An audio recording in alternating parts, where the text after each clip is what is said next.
Hello everyone, welcome back to my channel.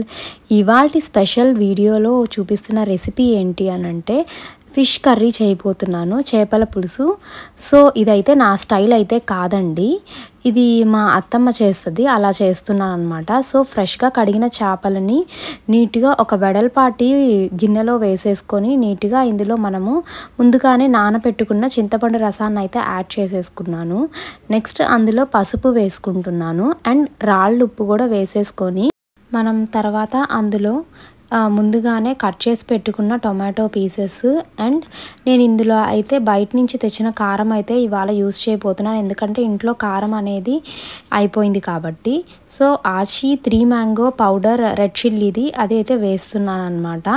So next దీంట్లో తాలింపు కోసము ఒక కడాయి పెట్టుకొని అందులో ఆయిల్ వేసుకొని ఆయిల్ కాగాక తాలింపు గింజలు, సన్నగా తరిగిన ఉల్లిపాయలు, నెక్స్ట్ కరివేపాకు, తెల్లగడ్డలు వేసుకొని కాస్త బాగా వేయించుకోవాలి.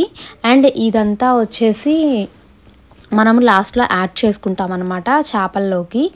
నెక్స్ట్ అందులో చేప ముక్కల్లో మనం తరిగిన టొమాటోలు, పచ్చిమిరపకాయలు మధ్యలో చిన్న ఘాటు పెట్టుకొని యాడ్ చేసుకోవాలి. అండ్ అంటు మామిడికాయలు అయితే ఇందులో యూస్ చేస్తున్నాను, అవి ఒక 4 నుంచి 5 వరకు అంటు మామిడికాయ ముక్కలు అయితే వేసేసుకొని మనం ముందుగానే ప్రిపేర్ చేసుకున్న ఈ తాలింపు అయితే ఏది ఉందో అది వేసేసుకొని నేను లాస్ట్లో యాడ్ చేసుకున్నది వచ్చేసి ధనియాలు, జీలకర్ర, ఆవాలు, మెంతులు వేయించి నీట్గా మిక్సీ పట్టిన పొడి.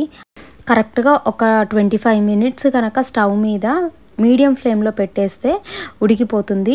లాస్ట్లో మీకు ఇష్టమైతే కొత్తిమీర అనేది చల్లుకోండి. వీడియో కనుక నచ్చితే please subscribe to my channel, like చేసి షేర్ చేసి అండ్ కమెంట్ చేయండి. Thanks for watching.